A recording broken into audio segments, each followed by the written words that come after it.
Hello, my witchlets, and welcome. Sorry I have not been producing videos as frequently as I normally do. I have been having issues with fatigue like nobody business for the past couple of weeks. So I'm not actually feeling 100% today, but that's okay. We're gonna do this anyhow. So Cameraman Ken and I will be celebrating our 15th wedding anniversary on Tuesday, April 6th.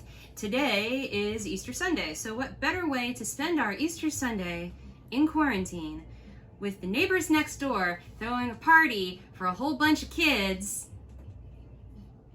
and prepping up stuff for Tuesday. So we're doing a Lord of the Rings / Hobbit thing where we're gonna get up really stupid early and we're gonna eat all of the meals, all of the Hobbit meals, and watch all of the movies in one day.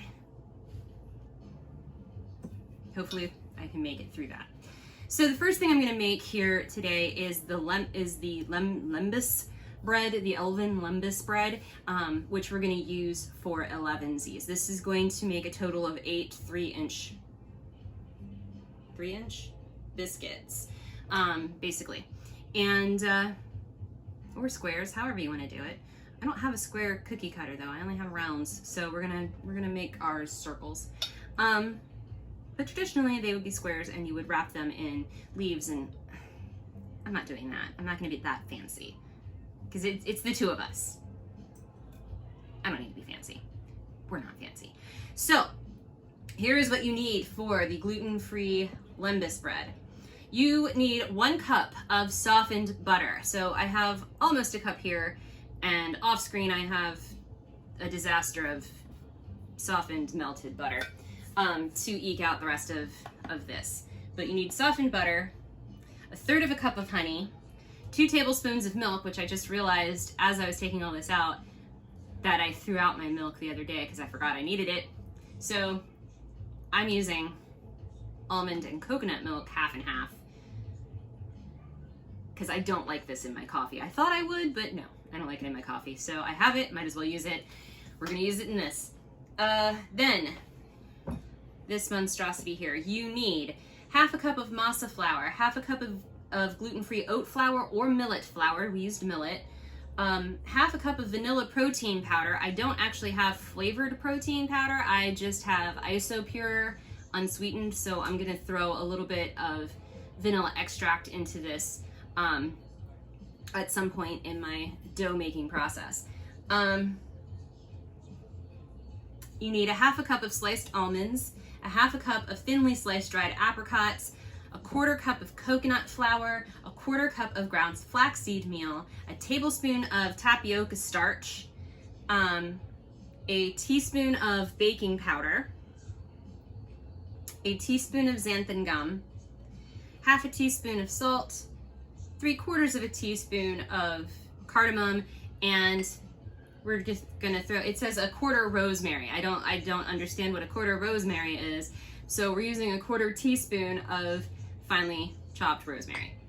And basically all the dry ingredients get mixed together while the butter, the honey, and the milk get mixed together, but you don't wanna cream your butter and honey. You just wanna mix it together and make it smooth once you add the milk. And then all of your dry ingredients get mixed into it and until it forms a dough.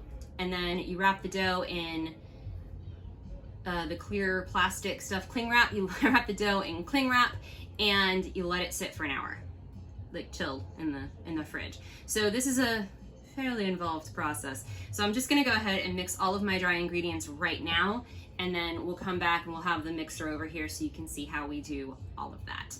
So all of our flours are combined in here. So to this, we are going to add our baking powder, the xanthan gum, the tapioca starch, flour, whatever you want to call it. Same. The salt, the cardamom, the rosemary, and then we're gonna toss in our almonds and our apricots. And then we're gonna take our whisk and just kind of whisk everything together. So Lembas bread is supposed to be the bread that the elves ate to keep them from being hungry. I don't know how well that's gonna work for us necessarily, because we're eating this at Elevensies. It's the only thing we're eating at Elevensies.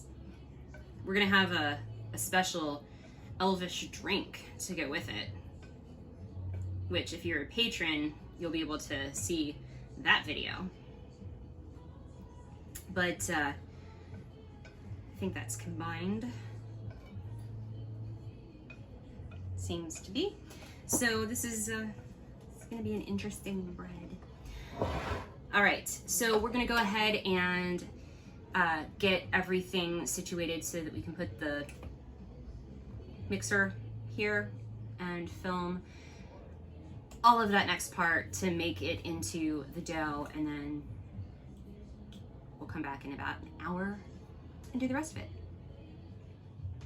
Okay, so we're going to put our cup of softened butter. No, really. Knives are better. No spoons, only knives. There we go. Our cup of butter and our honey. Now it's very important that you don't actually cream this, you just combine it.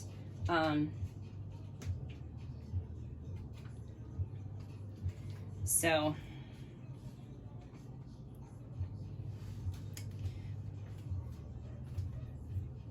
the longest part of this is dealing with the honey. I don't understand why. It's not cold. It is quite warm here. And it's like molasses in January in a place that's not California. All right, so I'm gonna lower my paddle here, and I'm gonna turn this just like that. Thank you.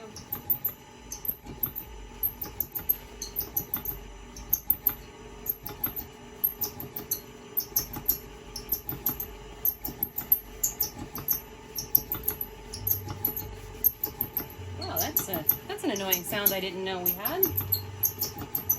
All right. So that's what you're looking for. You don't want it creamed. You want it just slightly, just combined. Then what you're going to do is you're going to, first of all, shake this. And you're going to add 2 tablespoons of milk, or in my case, whatever this is, this monstrosity. Normally I like alternative milks. Nope.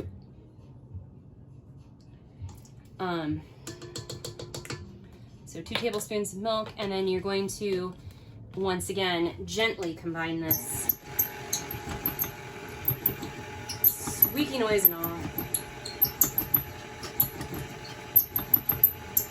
I need a scraper thing. So technical with my terminology. I need a scraper thing. So scraping this down here on the sides.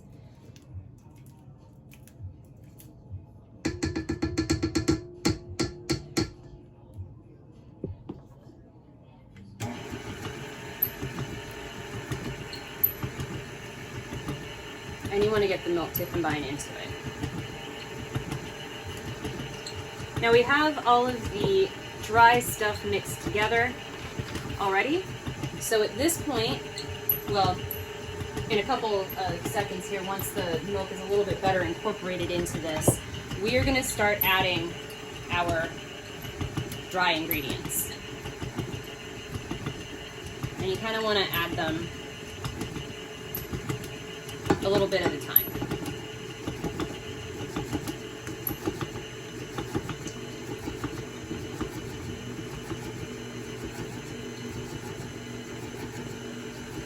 1010 can confirm, it smells amazing.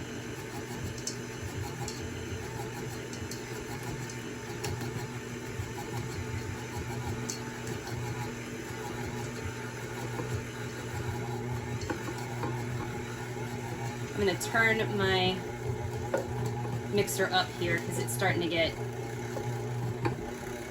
difficult for it, so we'll move it to there.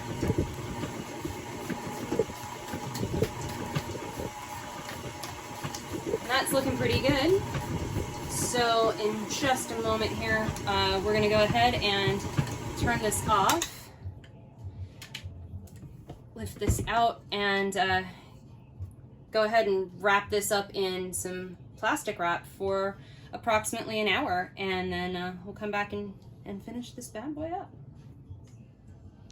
All right, so it's been an hour, and we have generously covered our working surface here with tapioca starch, because I don't like cornstarch. And I have floured my hands and my rolling pin with the same. So what we're gonna do is you wanna make sure that you're preheating your oven to 350 degrees Fahrenheit, and then we are going to start rolling this dough, which is very breaky aparty. I think I'm gonna try doing this by hand, because I can control it a little bit better that way than with the rolling pin. So sorry about that, Cameraman Ken, I dirtied up the rolling pin. But I might actually switch over to that here in just a moment once I get this flattened out a bit. Now I will say that this is very delicate as far as holding together ability. So you're gonna have to be gentle with it when you pick it up to put it on your baking sheet. You will need a baking sheet that is covered with parchment paper, and you want to try to keep this sticking together as much as possible.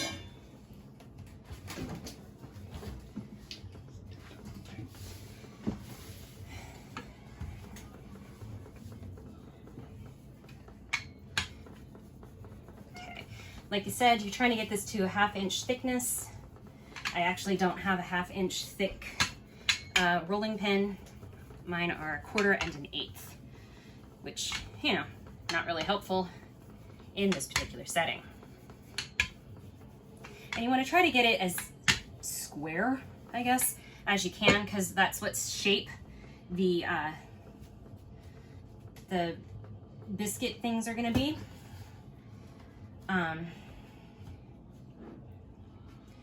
That way there's no waste when you put these together. I think this is more like 1 inch thick at the moment. So I'm gonna try rolling it a little further out. Yes? You're already there. Feels a little thick. Like it seriously feels a little thick.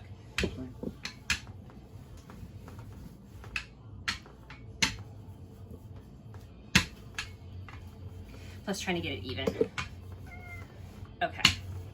Now, we're gonna go with this. And at this point, what you're gonna do is you are going to cut these into 3-inch squares and carefully transfer them to your baking sheet. And you can do that however you want. I'm going to do that by having Cameraman Ken do it, since he can actually judge sizes and I cannot. And then we'll come back and talk a little bit about how you can do this and get them into the oven for about 15 minutes. All right, so I might have rolled these out a little too thinly, but that's okay. It just means we have to pay a little bit closer attention to the timing.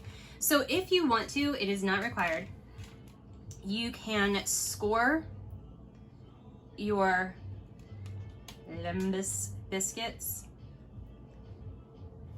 with a knife. I'm doing an X on this particular one, but you don't have to do an X. You can do it as a cross, like this. You're not going very deep. It's just giving it a score. And since I had a bunch of dough left over, I decided to do something akin to an Irish soda bread. So I'll come back to that one in a minute.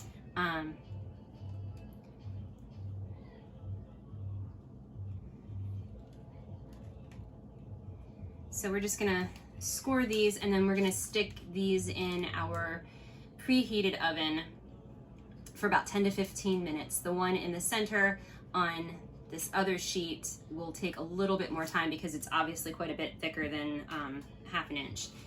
The other breads, biscuits, whatever you want to call them, cakes, they are quite a bit thinner, so they may take a little less time. Basically, you just want to cook these until they are golden brown on top, and you will cool them on the cookie sheets. And then you can wrap them in leaves if you want, like collard greens, or I'm probably going to do a video for Thursday that involves actually making the wrappers out of craft foam, because why not? That one got a little deep. That's okay. And yeah. So these are ready to go in the oven as soon as I score this one. I'm gonna try to do like an Elvish thing maybe, I don't know. Nah, I'll just keep it with Irish soda bread and just do a cross. I was thinking I could get fancy, but I don't want to get fancy. Too tired to be fancy. All right, so these are now ready to go into the oven. So our oven is preheated, and we'll go ahead and do that, and we'll bring them out when they're done. Alrighty, our Lembas has come out of the oven. We've let it cool for a little bit. That's the large one. It's cooling, otherwise I would show it to you. It's got a really nice golden color on it. These two got a bit dark because they were on the bottom rack with that one. But these are all pretty even all the way around as far as coloring is concerned. So, and these were on the top rack. So I guess this is where we're gonna go ahead and try this. So I'm gonna break that roughly in half, very roughly in half. And since we are serving this with honey, I'm gonna drizzle a little of this Hawaiian macadamia nut blossom and multi-flower honey. Not much, just a little bit on this.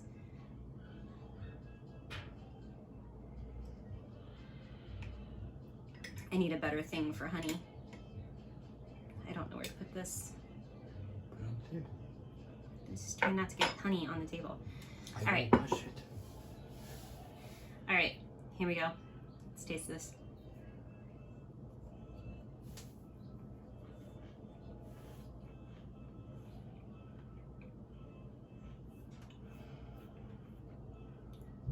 This is definitely a biscuit, but it's not as crisp as a biscuit is normally. But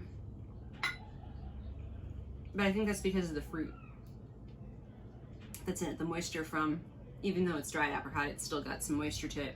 Kind of makes it a little chewy. This is actually really, really good.